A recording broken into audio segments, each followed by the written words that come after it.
নমস্কার, আমি সাথী মণ্ডল, community health officer. আজকে যে বিষয়টা নিয়ে আলোচনা করতে এলাম সেটা হলো প্রেগনেন্সিতে ভ্যাজাইনাল ডিসচার্জ। এটা নতুন মায়েদের জন্যে খুবই গুরুত্বপূর্ণ এবং আশা করব এই ভিডিওটা দেখলে তাদের চিন্তাটা অনেকটাই কমে যাবে। যারা নতুন মা হয়েছেন তারা এই বিষয়টা নিয়ে বেশি চিন্তিত হন এবং আমাদের কাছে এসে জানতে চান যে এটা যে ভ্যাজাইনাল ডিসচার্জটা হচ্ছে এটা ভালো না খারাপ, বা এর থেকে কি কোনো মিসক্যারেজের চান্স আছে।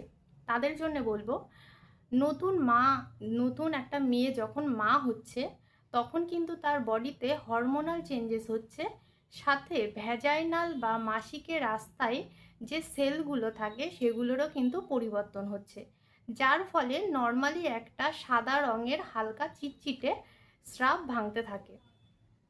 কিন্তু এর সাথে মায়েদেরকে মনে রাখতে হবে, যদি এটা পরিমাণে বেশি হয় তাহলে সেটা কিন্তু অবশ্যই আপনার গাইনোকোলজিস্টের সাথে একবার আলোচনা করে নিন। কারণ প্রেগনেন্সিতে অনেক ডিজিজ তৈরি হতে পারে, যেমন ধরুন ডায়াবেটিস বা থাইরয়েড বা অন্য আরও অনেক কিছু হতে পারে। সেগুলোর জন্যেও কিন্তু, বা ভ্যাজাইনাল ইনফেকশন, এই কারণগুলোর জন্যেও কিন্তু এই ডিসচার্জটা বেশি পরিমাণে হতে পারে।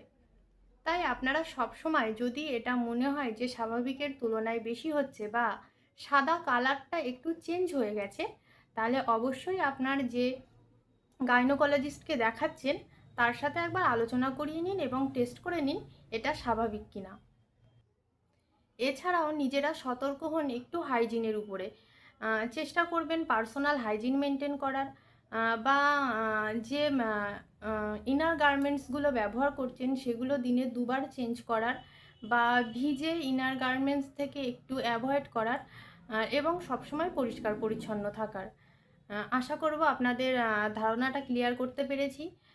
কোনো বিষয় যদি আপনাদের জানার থাকে অবশ্যই জানাবেন। ধন্যবাদ সবাইকে।